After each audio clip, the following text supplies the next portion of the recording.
Let's talk about a Toronto case from 2000. Now, this is of a young lady by the name of Patricia Bailey. She was 24 years old. She came from the country of St. Vincent and the Grenadines, just like I did. She was from the community of Redemption Sharps. She came to Canada in 1998, just like I did.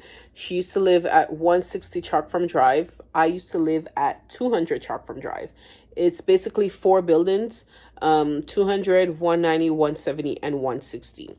So, as I said, she came here in 1998 with her best friend, a young lady by the name of Jennifer Bez. And initially, they were living with Patricia's family, her uncle, his wife, and I think her cousin was living there at the time, or maybe he just frequented there a lot. Her cousin's name was Alan Dalzell. Remember that name.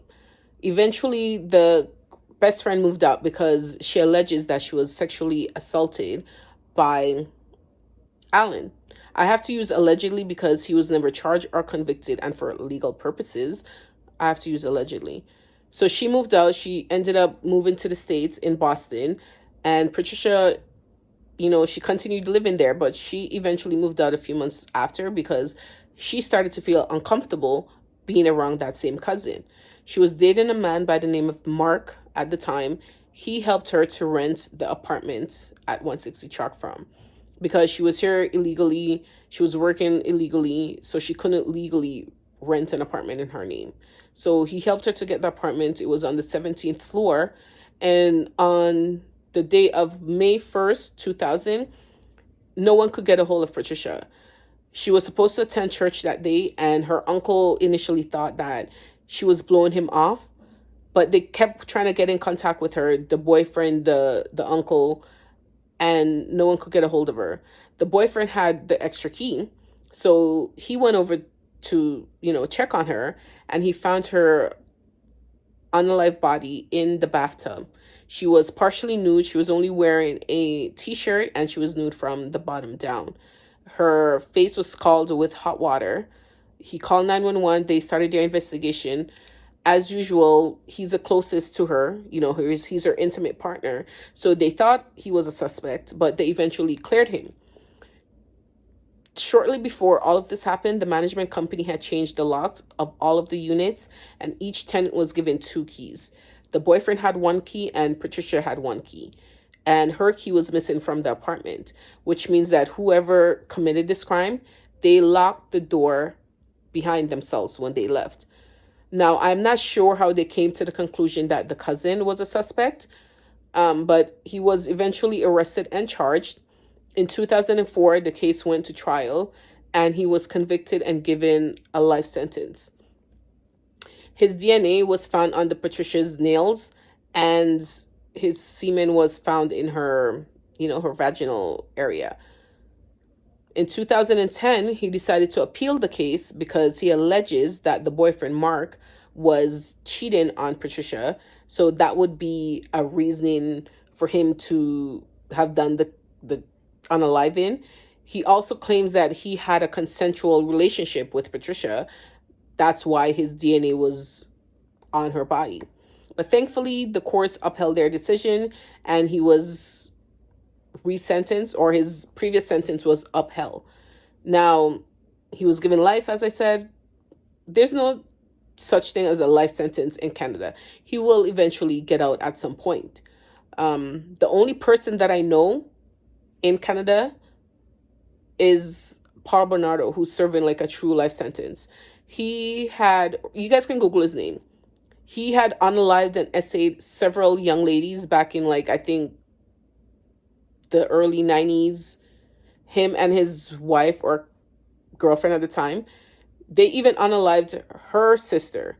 But she was let out, of jail eventually.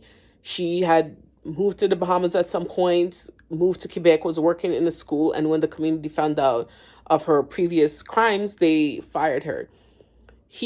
Paul Bernardo, had come up for parole several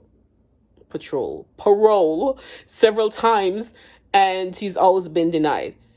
But he will be released at some point. Maybe when he starts to get older and frail and can't really be a danger to society, they'll probably let him out. But he's the only person that I know that's serving a true life sentence. But I digress. Back to Patricia. So her own family member did this to her. It's crazy. And she came here, like I said, from St. Vincent. All she wanted to do was a better life. She was working as a living nanny.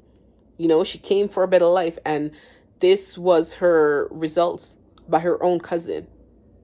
Her own cousin. I don't know if the family knew of the essay against her friend, but families tend to, cover for each other, especially his dad was a pastor or a reverend in an he was a reverend in a church. But this is a crazy story, crazy and sad. I have no pictures of the parties in this case other than the boyfriend Mark, but I don't want to involve him. This would have been a traumatizing experience for him as well, especially seeing that he's the one that found the body.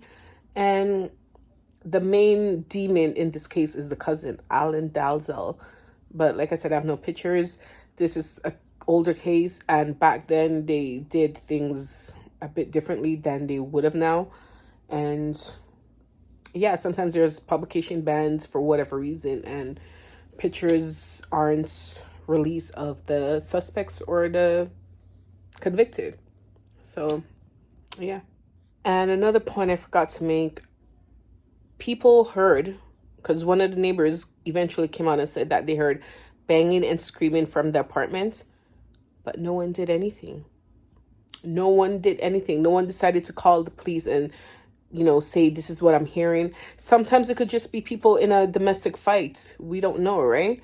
But sometimes when you guys hear something, call something. If you're wrong, it's better to be wrong than to not do anything and then you find out that this is the end result. Because things like this will haunt you.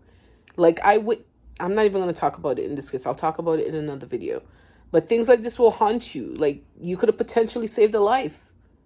Or maybe he would have eventually been caught faster or caught in the actions. Maybe the police would have came and investigated and caught him coming out of the apartment and, but it's a sad story either way. But have you guys ever heard about this case?